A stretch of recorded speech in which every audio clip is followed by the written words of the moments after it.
I think we'll make a deal with them, pretty sure. Whether it's possible, we won't.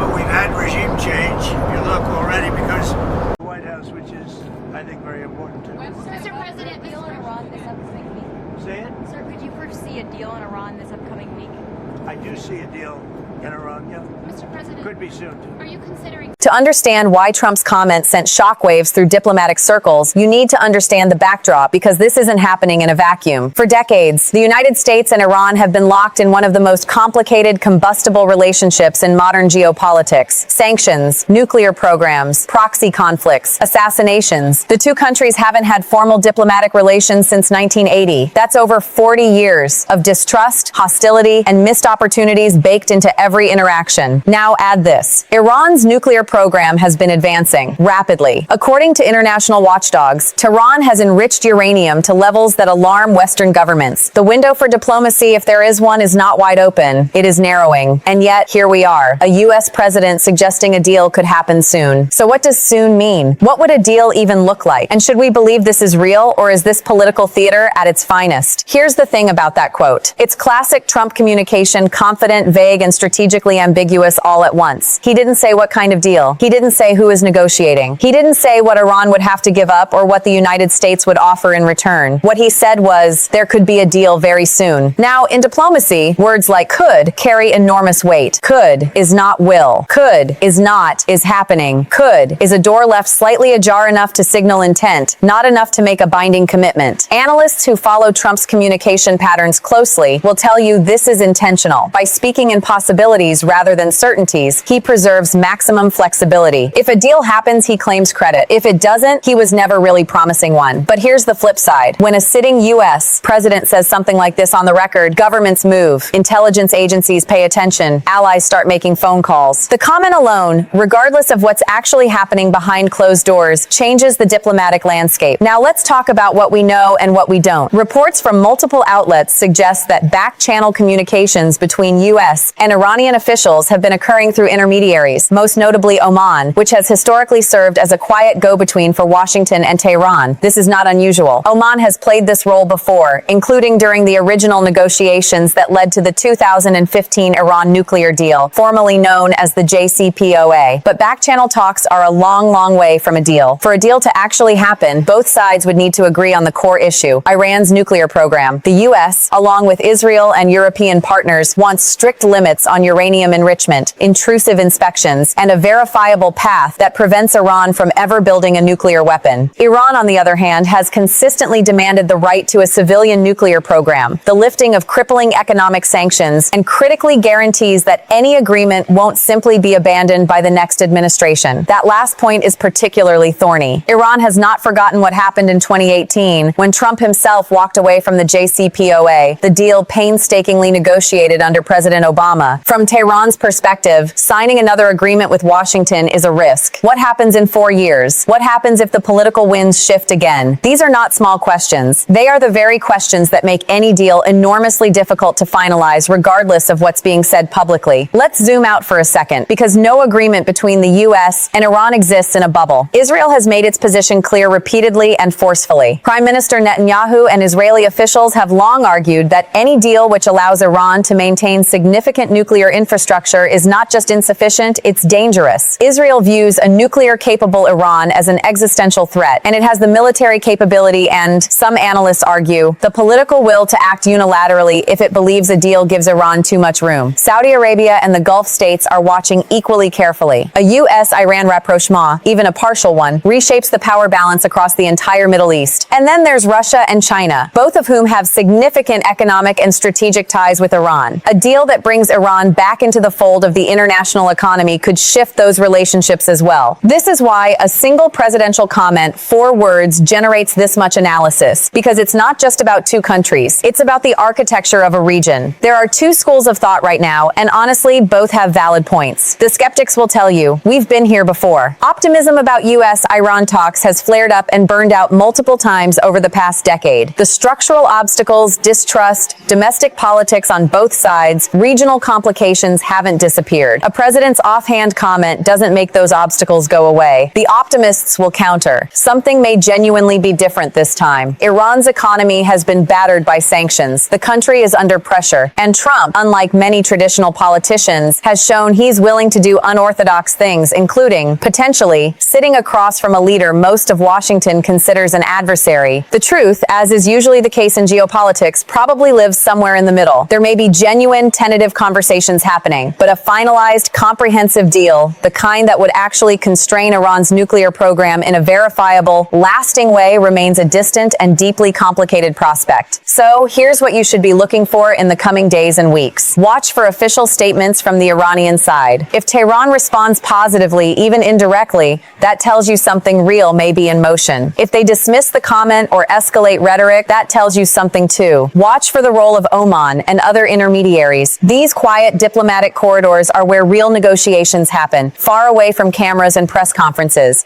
And watch Trump's follow-up comments. A one-time statement can be a trial balloon. Repeated, consistent messaging suggests genuine intent. Whatever happens next, one thing is clear. The United States and Iran are at an inflection point. The choices made or not made in the coming weeks could shape the security landscape of the Middle East for years to come. I'm Ivana Smith. If you found this breakdown useful, hit subscribe and drop your thoughts in the comments below. I read every single one. See you in the next one.